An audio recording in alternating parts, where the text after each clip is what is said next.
Thank you very much, Elias. And the pronunciation was actually great. And especially thanks to you for chairing the session, to the organizers for inviting me to discuss this paper, and also to be on this really great program. I really learned a lot over the past couple of days. So before I start with my remarks, let me just mention that whatever I say today are my own views and not those of the Bank of England or any of its committees. All right, so what this paper tries to do, the question that this paper tries to tackle is, I would say, a kind of timeless question for EMEs, but arguably actually a question that is becoming more and more important for advanced economies too, especially for those that are relatively small and particularly open, like the UK, for example. So the question is as follows: what are the global factors and the forces that shape fluctuations in macroeconomic and financial variables in emerging market economies? How quantitatively relevant are they? And especially, what are the mechanisms through which such factors affect the domestic economy? Now, there is a very large literature that tried to answer a very similar question, or indeed actually this very same question. And typically the way in which we tried to answer this question in the literature was by with empirical macro models, and especially factor models. And what this literature has taught us is that the answer to this question is quite challenging. And it is challenging because of two specific issues or challenges that are listed on the slide. First, what global factors? So it's very hard a priori to understand what are the factors that drive domestic fluctuations, whether it's one or more than one. And in particular, what is the structural disturbance or the structural shock that these factors map into? And we tend to think about structural shocks to understand the working of the economy, and it's actually a very hard thing to do when it comes to factor models and global factors. The second challenge is what are the channels of transmission through which these factors affect the economy? And again, factor models are being empirical applied macro models are silent about the channels of transmission through which these factors affect the economy. Now, what the crucial thing here is that the answers to these very challenging questions is actually crucial for policymakers, as to design, if you want the optimal response to these external shocks, you need to exactly know what is the source of the shock, because different shocks may have different effects on the economy, as well as what are the channels of transmission through which this shock affects the economy.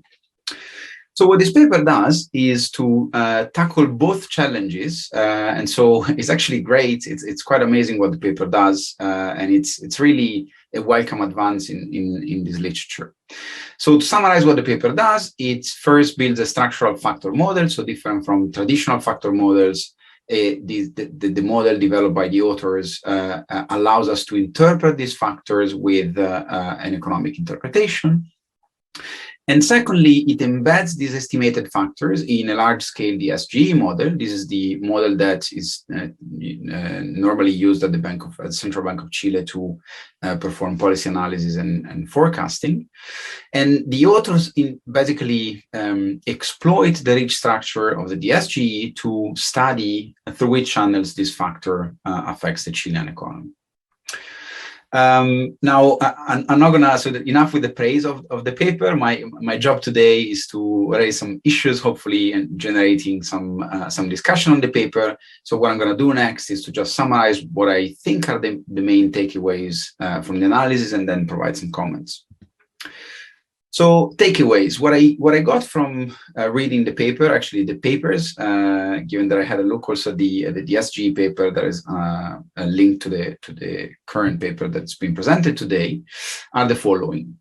From the factor model, the striking result is that global factors can explain a very large variation in EMEs macro-financial variables. This is more than 40% across all variables, both in advanced and emerging economies, actually. But there are three things that I would highlight. The first is that the financial factor has a preponderant role, and this is especially true for financial variables. The second key finding is that the price or commodity factor is at least as important of the financial factor for GDP fluctuations. And finally, and this may be the most surprising result, is that the growth factor is really not that much important in empirical results, and is actually negligible when it comes to prices, whether it's consumer, commodity, or asset prices. When we move instead to the DSG model, what really was striking to me was the fact that the financial factor plays a much less a less important role in the model than in the data. And the paper does a great job in trying to understand why this happens. And basically, the general equilibrium analysis shows that the financial factor shock transmits to the domestic economy through offsetting channels. So eventually, when it comes to explaining variance of macro-financial variables, this variance is not really large. So what are my comments on the paper? So I have two comments that I'd like to raise. The first one relates to the factor model. And the question that I'd like to kind of discuss and raise some discussion about is whether we can sharpen a bit more the economic interpretation of the factor. So as I said, a very nice contribution of the paper is to think about a bit more structurally about these factors. My question is, can we do a little bit more on these respects? And the second point that I would like to raise, it relates instead to the Dsg model analysis. And my question is going to be whether we can account for the discrepancy between the model and the data. And in particular, I'm going to focus on the discrepancy between the role played by the financial factor in the data and the financial factor in the model. All right, so the first comment. So my starting point here is that, and maybe this is obvious to most of you who work with factor models, is that when you estimate a factor model, you have two different types of identification. First, you want to separate common variation from idiosyncratic variation, and this is what allows you to separate or extract the factors from the underlying data. But this is not enough to then interpret in a structural way the factors. And you need additional assumption or additional restrictions to be able to do so. Traditionally, factor models have actually focused on the first type of identification. And depending on the type of approach you use, most of the times you're going to use what I call an agnostic statistical approach, which allows you to separate common from idiosyncratic variation, which delivers some factors which are orthogonal, so we can look at them independently. However, they're hard to interpret. So let me just clarify a bit what I mean here with an example that I'm taking from the work of Hélène. We've been talking a lot about the global financial cycle yesterday, and in particular, referring to a paper by Hélène with my colleague Silvia Miranda Greppino that is just came out on the global financial cycle. So what they do here, they extract two factors from capital flows. These two factors are orthogonal. However, the only thing you can do to try and interpret them is to compare them to observables. And so what they show is that the first factor really looks like measures of risk in the global economy, and the second factor instead looks very similar to measures of global economic activity and global trade. However, in a sense, this is kind of a reduced form analysis, and by which I mean that both risk and global trade can be driven by different structural shocks, and this is what we typically do in applied empirical macro. So the beauty of the current paper that I'm discussing is that this paper also tries to tackle the second identification problem, and it does it in a relatively novel way. So how does it work? The authors basically impose some restrictions on the factor loadings for the three factors. Here I'm taking the nice pictures that I have in the paper. And by means of some zero restrictions, these are the empty dots in this chart, they can try to go towards a more structural interpretation of the factors. Now, the zero restrictions, for those of you who are familiar with the VAR literature, are a bit reminiscent of a Cholesky type of identification. And in a sense, you can think of the financial factor being ordered first in this Cholesky type of VAR, and then imposing some zero restrictions on the remaining factors to try and interpret them in a structural way. So as in almost any VAR paper, the first question that comes to mind is whether the restrictions imposed accord well with either theory or reasonable assumptions about the timing of the effect of these shocks on the variables. Now, we've got some related work, recent related work with Ashton Pezan and Alessandro Rebucci, where we try to identify a global growth and a global financial uncertainty factors and related shocks in a very similar form. We actually use zero restrictions on factor loadings to exactly structurally interpret these factors. And in this paper, what we do, our starting point is a multi-country version of the Lucas-3 model, where one of the main results is that equity prices can be shown being driven by both a global growth and a global financial factor. So in a sense, a very standard model of the global economy with global growth and financial factors shows that the zero restrictions imposed on the growth factor here, and in particular those, thank you, on the stock market index, are really a bit at odds with the standard theory.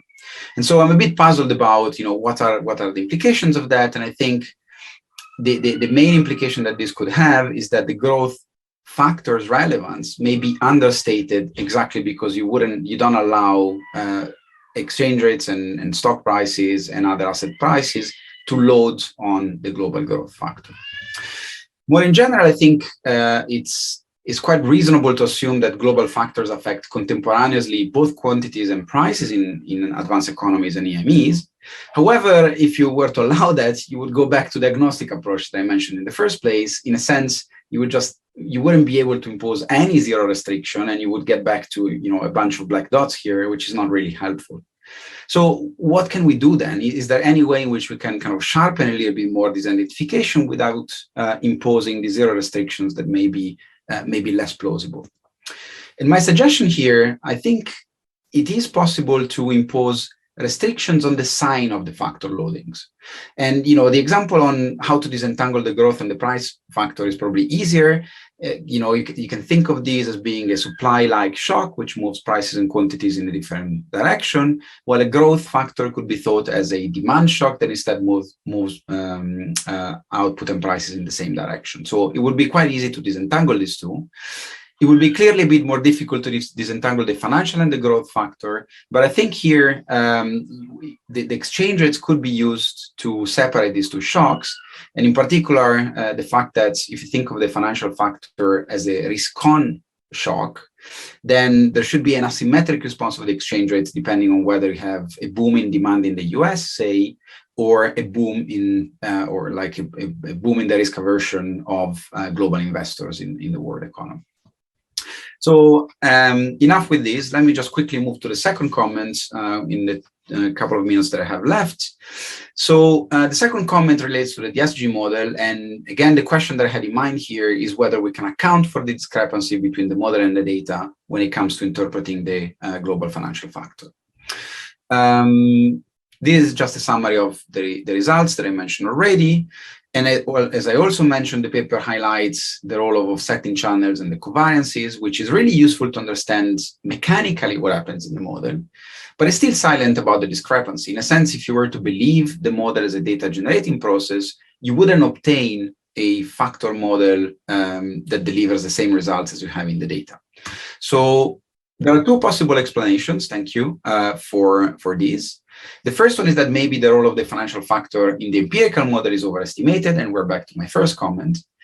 The second instead is that maybe there is absence of some financial amplification mechanism in the DSG. And I think, in reality, it's a bit of a combination of the two things. Let me just very quickly explain what I mean here. The only form of financial friction in the model is the country premium, which is not even directly affected by the factors. It's just indirectly affected via the NFA position, as is usually in the literature.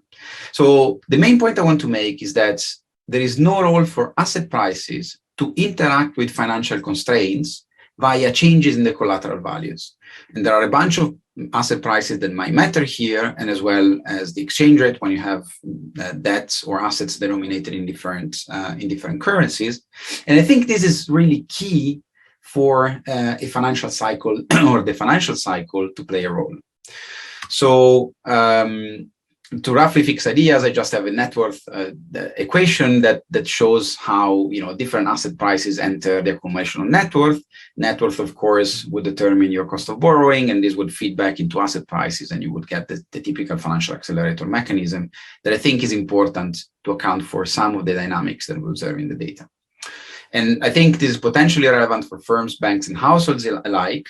I don't know enough about Chile to understand whether, which of these sectors is particularly affected by changes in asset prices and which are the constrained sectors. Let me just summarize here. I really think it's a really great paper. I think that the effort to move the discussion from factors to shocks is extremely welcome. That's exactly the direction the literature should go. There's maybe more to be done, and I think the sign restriction approach that I suggested may be a way forward. And I think that the Dsg analysis, which is really crucial to understand what's going on and to come up with policy prescriptions, should maybe introduce some additional ingredients to give to the financial factor a fairer shot to explain the data. And with that, I'll stop. Thank you very much. It was a pleasure to read both papers. Thank you very much, Ambrosio. I don't see any questions yet. So perhaps, Juan Marcos, if you have some initial reactions while we collect the questions from the audience. Thank you very much, Ambrosio. It was very nice, very pleasant, actually. It was very pleased listening to you, to your comments, your appreciations. Yeah, your insights are actually very useful. We are going to definitely consider them to keep working on this paper.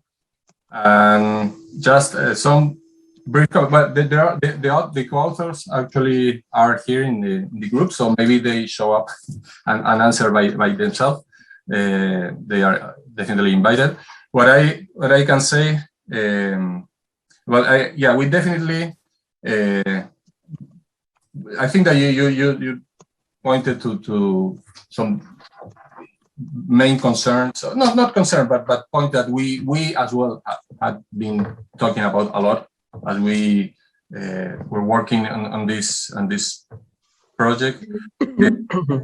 How do we interpret the factors is key. In particular, what is that the whole section that we open up? What is behind the financial factor?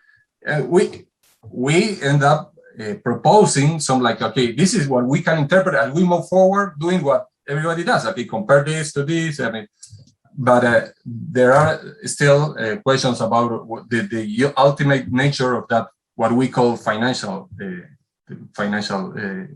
shock. And we recognize that we, indeed, in the presentation, I call it the global, financial, because it is global to some extent, it is financial as well. So we recognize there is much to learn, I think, on that. And there are many results that we don't report in the paper, that we've been looking at this factor, this global financial factor, and we see it everywhere, actually.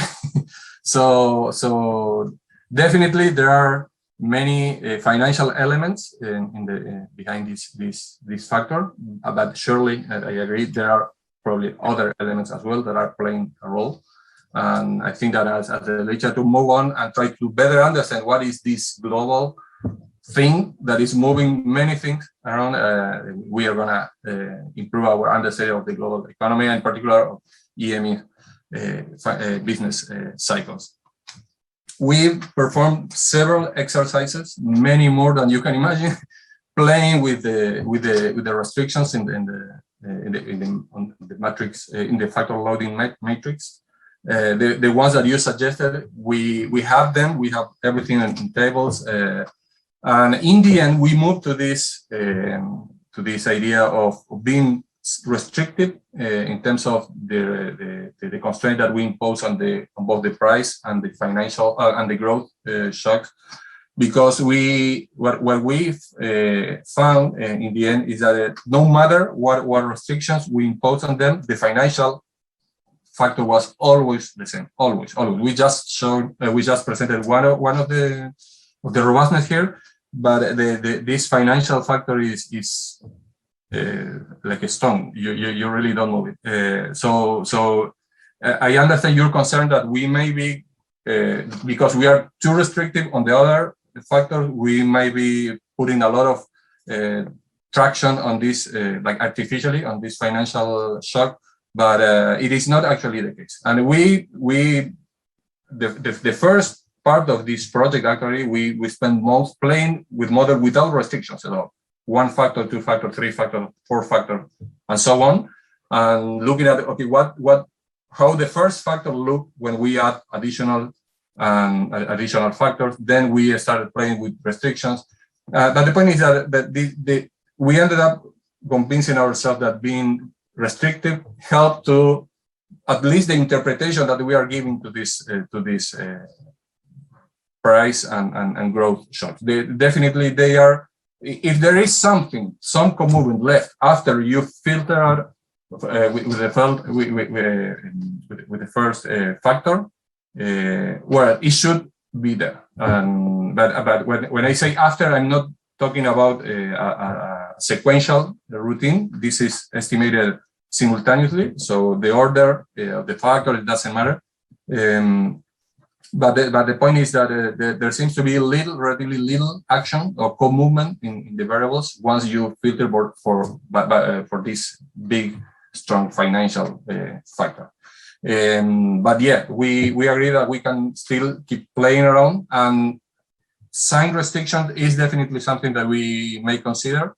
It's something that the literature is using a lot as a way of as a device for interpreting factors in the literature. And we definitely can explore that to see if we can gain a little more understanding. What else?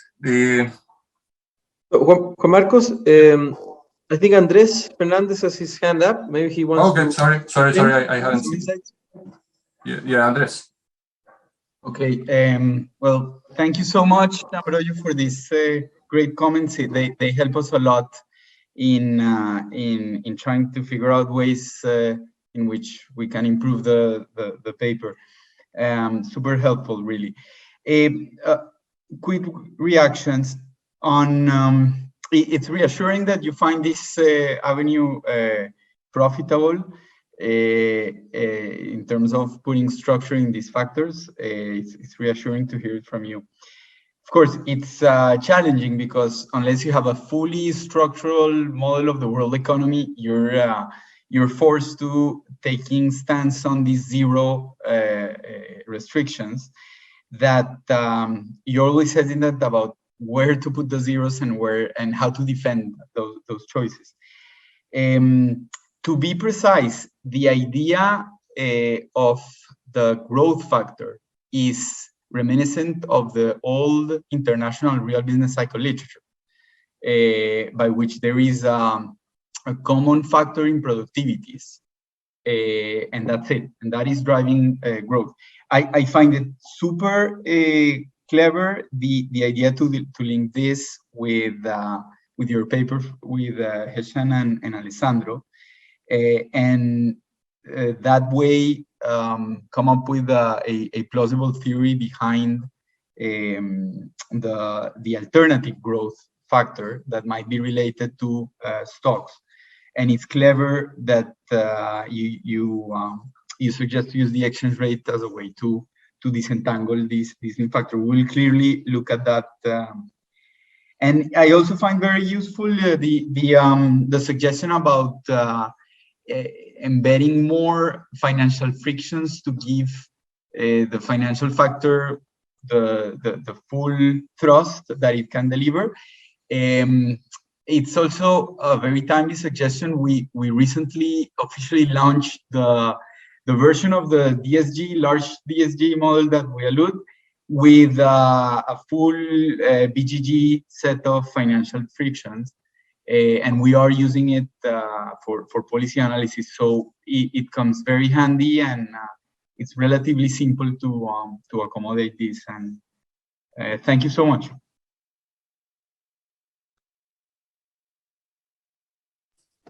There's another question by Benjamin Garcia. Hi, it's not a question, it's like a response to a comment. I'm part of the paper. First of all, Ambrogio, thank you for your comments, very insightful.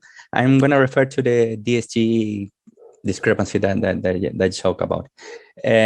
First, to understand the discrepancy, well, how do each model compute the variance? The factor model use like a reduced form that tries to maximize the covariance between the factors and the DSG. So it shows you the how much, but it's silent in the how. Okay. On the other hand, the DSG is restricted to only have a transmission channel through explicitly modeled channels. So yeah, maybe of course, if there's a relevant channel that is not modeled, it will be like a missing link there. And especially that will be if the missing channels or missing transmission, amplification or dampenings are disproportionately active more in one type of factor than in other. And of course, I mean, you point out about the lack of very much financial friction in the DSG model that we use. And that, of course, one will think that affects disproportionately the factor that we call the financial factor. But as Andres told recently, we have a recently estimated model that we're starting to use for policy analysis, so it shouldn't be too hard to analyze the difference. Overall, we're kind of like, we feel good with what we have so far, in the sense that we kind of capture the fact that we see in the empirical model that the financial factor is kind of like have a dampened effect in domestic activity compared with the price factor. That compare with how much the financial factor affect commodities, how much affect all the financial global factors. So the main idea, we think we captured it. Of course, the sensibility appears to be an excess of dampening to the financial factor, and that could be, of course, due to the model not having much financial friction. So the model that Andres was referring has the three things that you refer. I mean, has the financial friction on the side of the banks, on the side of the entrepreneurs, and on the side of the household through the housing market and the probability of defaulting on housing loans. So yeah, I mean, we could try, and my guess will be that the impact of financial factors should improve. But thank you very much.